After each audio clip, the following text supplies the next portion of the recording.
my clients are entrepreneurs, and sometimes they're seeking funding from venture capitalists or investors. So it's important that they create that perfect pitch deck.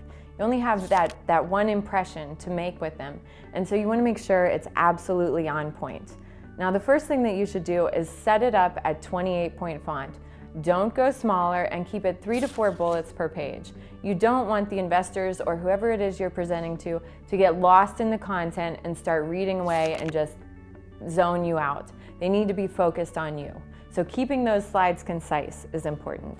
Next, consider your audience. A lot of startups these days are tech related, but your audience might be 60-year-old venture capitalists. So assuming that they have the same understanding of the technology that you're dealing with is a big mistake. Now, don't talk down to them, whatever you do, but be open and know that you're not talking to someone who's got the industry savvy that you have.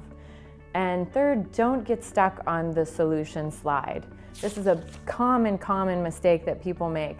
And it's because we're so excited about our idea and we know what a difference it's going to make in the industry, and you could go on and on. This is your baby, what you're creating, and you love it, but sticking on this solution slide and talking minute after minute is a problem.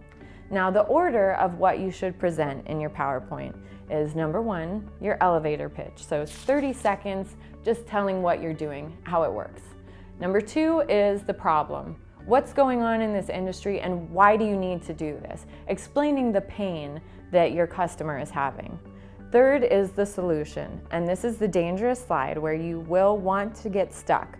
So to make sure that you don't, practice this over and over. Practice it in the car, practice it at home, practice it in front of the mirror, and be concise and on point, and then move on.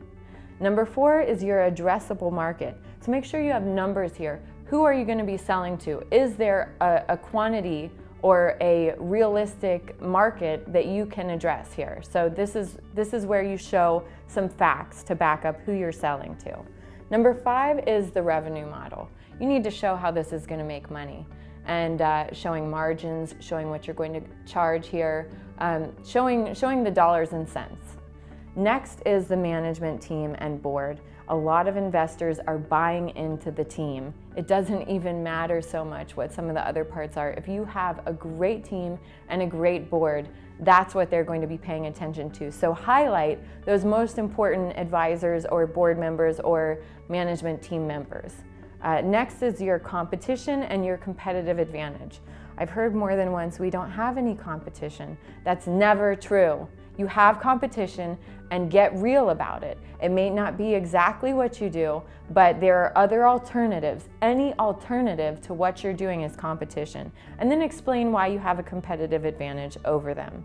Next is your development plan, so showing how this is going to progress, a timeline of what your expectations are.